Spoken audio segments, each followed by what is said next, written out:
Hello, welcome and வணக்கம். இன்னைக்கு நாம சுலபமான முறையில் சுவையான சத்தான முருங்கைக்காய் பொரியல் தான் செய்ய போகிறோம். ஃபஸ்ட்டு இந்த ரெசிபி பண்ணுறதுக்கு முருங்கைக்காய்களை நம்ம வேக வைக்க போகிறோம். அதுக்காக இதை மாதிரி குட்டி குட்டி பீசஸாக கட் பண்ணிக்கோங்க.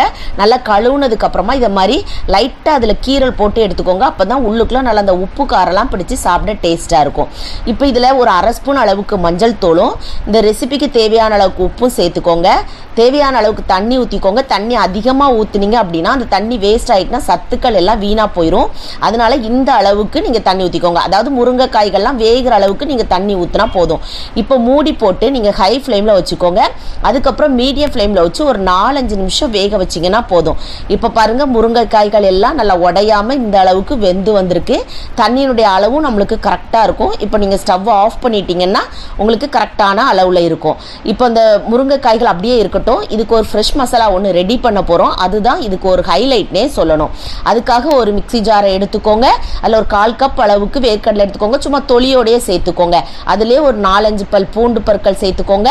அடுத்ததாக காரத்துக்கு தகுந்த மாதிரி வரமிளகா சேர்த்து பல்ஸ் மோடில் விட்டு எடுத்துக்கோங்க.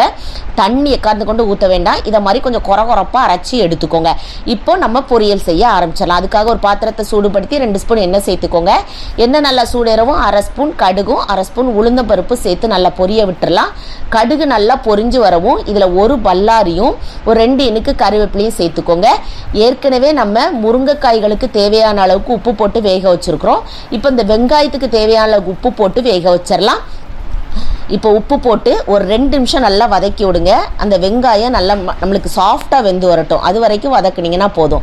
இந்த அளவுக்கு வதக்குனதுக்கு அப்புறமா நம்ம வேக வச்சுருக்கிற அந்த முருங்கைக்காய்களை இது கூட சேர்த்துக்கோங்க.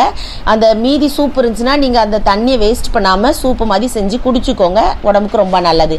அடுத்ததாக அந்த நம்ம பொடி பண்ணி வச்சுருக்கிற பவுடரை கொஞ்சம் கொஞ்சமாக சேர்த்து இதை நல்லா மிக்ஸ் பண்ணி எடுங்க.